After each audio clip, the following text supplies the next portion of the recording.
Yo, what's up guys? It's MTG Man, and I'll probably be going over my last set of a little strange, weird pauper decks. I have more working on. I'm just like not too sure how I feel about them. So the ones I've got coming up today, we have tokens, reanimator, blink, mutate, and stickers. So tokens, you want to create a whole bunch of scrolls with nested shambler, create rats with warehouse tabby, benefit off of losing tokens, either rolls or squirrels or rats, and I like colors to create or colors just to create elf tokens.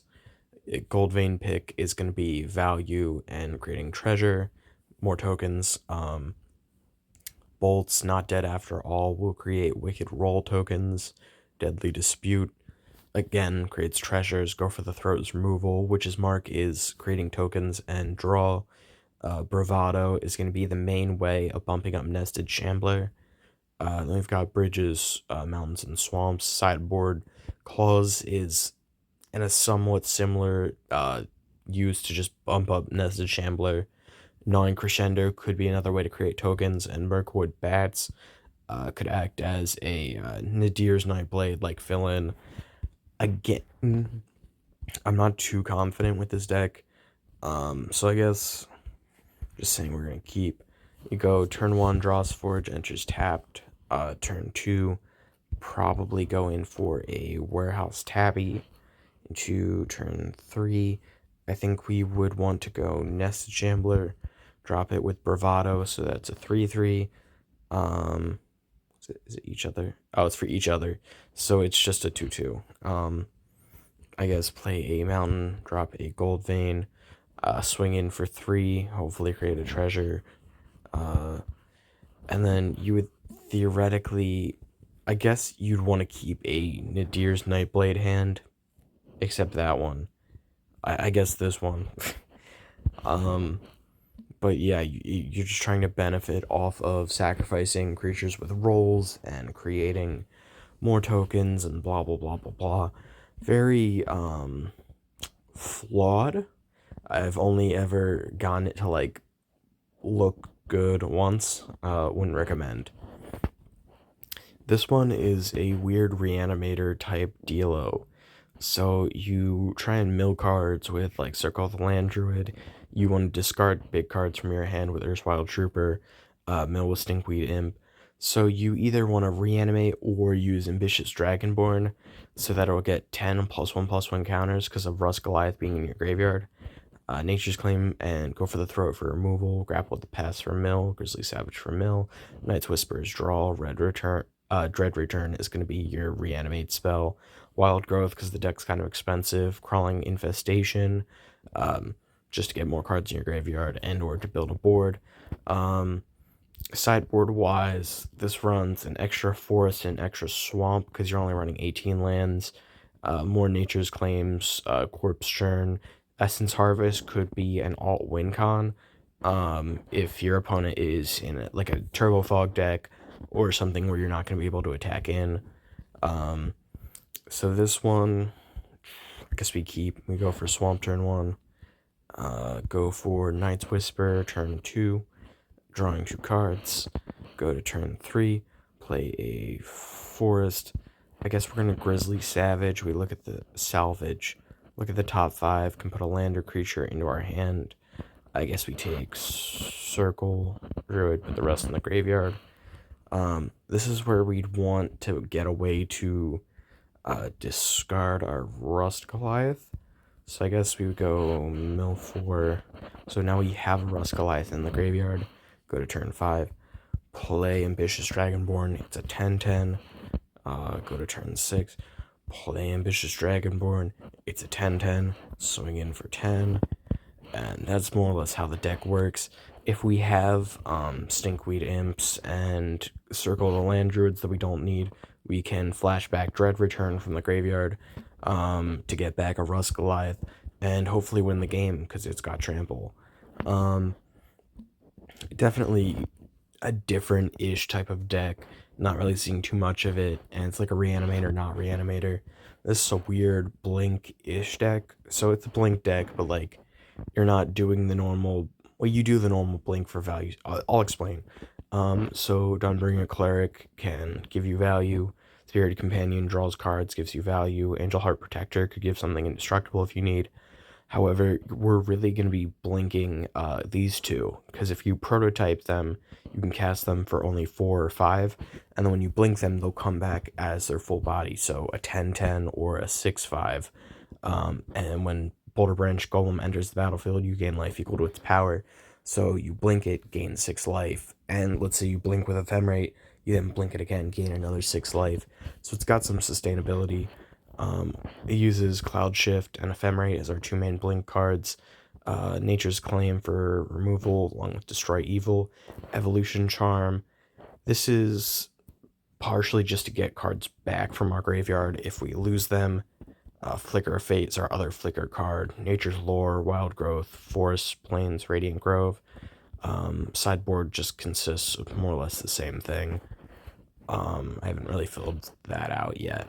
So this we would probably mulligan, keep this hand, putting the Radiant Grove to the bottom, play a Forest, pass, play a Forest, Nature's Lore, that goes on top, search for a Forest, move to battlefield, and shuffle, whatever.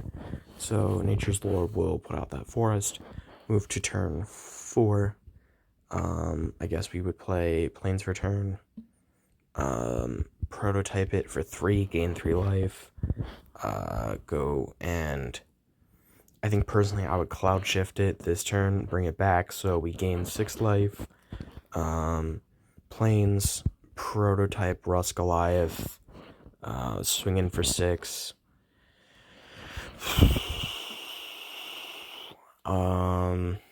So we could give it flying. We could search for a land.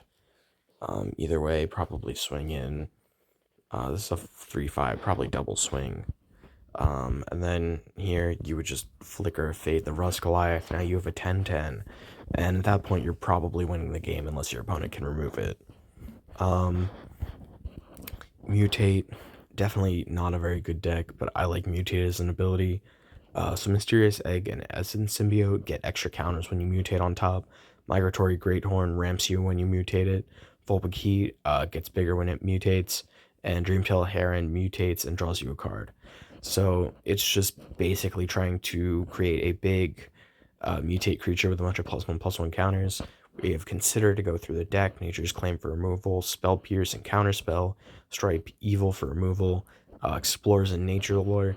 Even with Dreamtail Heron, you're still paying 4 mana. It's still like quite a bit of cost. Witness Protection for removal, Forest, Island, Plain, Radiant Grove, Tangled Islet. Sideboard is more or less the same stuff, and Muldrifter, because it could be something good to mutate on top of, and or it's just a good draw spell. I guess a hand like this would probably start. We go Forest into Mysterious Egg turn 1. Mysterious Egg can be a blocker if we need it to be a blocker. Probably into Explore, draw a card, play an additional plains, go into turn 3. Migratory Greathorn mutates on top, so now it's a 4/5 that will search us for a basic land. So we're going to find an island, move it to the battlefield, shuffle. Okay. Yep, just tapped. I believe Mutate doesn't count as entering the battlefield, so we probably swing for 4. Go for Island for turn.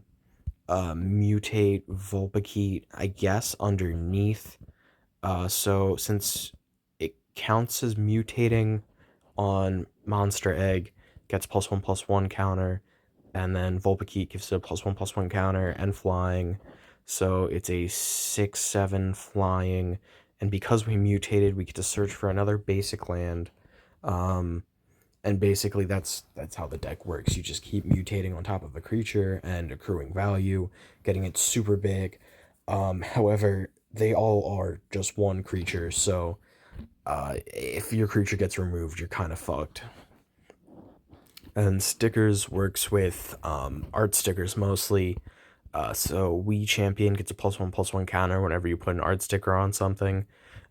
Chicken Troop, you can just put an art sticker on it when it enters the battlefield. Same with Minotaur, DeForce, and Glitter Flitter. Um, and then you also do get the tickets, so you can use those too. Consider just for value. Bolts, Nature's Claim, Spell Pierce, Counterspell. You'll notice a lot of the decks have similar cards. They're just good cards throughout all the Pauper. Crash Through so that we champion can get Trample. Command Performance to put stickers on things and gain us tickets. Nature's Lore. Finishing Move can put stickers on things and gives us 2 tickets. Forest Island Mountain Tangled Ingot. Sideboard wise, I have Wizard of the. Sure, it's not art stickers, however, it could just be good value. So, how stickers work is you have 10 sticker sheets and you get 3 at random at the beginning of the game, and that's the ones you can use for the match. So, um, if you play a just so playing a creature will put a +1/+1 counter on We Champion because you're always going to choose an art sticker. That's just how it works. But you're going to get that ticket anyway. So if you have 1 ticket and then you play Finishing Move, that'll get you to 3. So we have some good things like being able to use 3 tickets to get to turn something into a 6/3, and then Finishing Move will deal 6 damage to the target creature. It's just good options. You also have Hellbent on this card, which could give something +3/+3. Um, this one, being able to use the 2 from Finishing Move to give something 5 power so that it can deal 5 damage is pretty strong. Um, and then the 3 ability where when it attacks gets +X/+O could be really good. You're really just trying to accrue value for 1 again for Finishing Move. Um, this one, being able to return a non-creature, non-land from your graveyard to your hand is just good value. Death Touch is always a good ability, +5/1. Trample could be really useful, especially because you're just trying to get big in this deck. Infect is good. Um, and then, so it may seem out there, right? But if you play like 3 Chicken Troops and then you cast Command Performance, you'll be at 5 tickets, and you can put one of the bigger stickers onto your creatures. So being able to turn it into like a 7/8 is just a really good option. Being able to flicker with deals combat damage, exile target creature you control, then return it to the battlefield under its owner's control. Being able to flicker to get more tickets and to put more art stickers on to get We Champion to be even bigger is just pretty solid. Double Prowess is good for 2 stickers. Plus, being able to turn something into a 4/2 could be really good. We Champion starts as a 0/1, so being able to bump its power and toughness at all is just really solid. And then on this one, being able to sacrifice whatever you give the ability to draw 2 cards could just be the value you need. If you need to turn Chicken Troop into 2 mana draw 2, that's a pretty solid rate. So no real judgment there.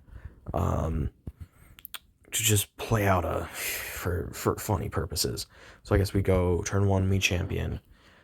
Turn 2 Chicken Troop. We'll put an art sticker on it. So We Champion is now a 1/2. Then we'd go a Forest. I guess Finishing Move, turning Chicken Troop. Oh, we can't see our stickers. We're just gonna say we were able to turn into a 5/1. So it'll deal 5 damage to destroy something because of Finishing Move. Then we go to turn 4. Probably consider, look at the top card. We'll put that in the graveyard. Draw a card. Play. Sorry, I played consider. Play Minotaur DeForce. Put another art sticker on it. So We Champion's now a 2/3. Go to next turn. Tap land. Put an art sticker on Glitter Flitter, and again, We Champion just gets bigger and bigger. You don't really have many ways of protecting it, if at all. So that could be a weak point. However, The amount of removal in this deck is solid. And it like there's nothing really overcosted, so you're always gonna have some sort of blocker. You're always gonna have something to do with the deck, and that's it. What other pauper decks do you guys want to see? I know definitely not Tron. I don't think people are really looking forward to that, but like, let me know. What are you guys looking for? What kind of decks are you guys building? And I'll see you later.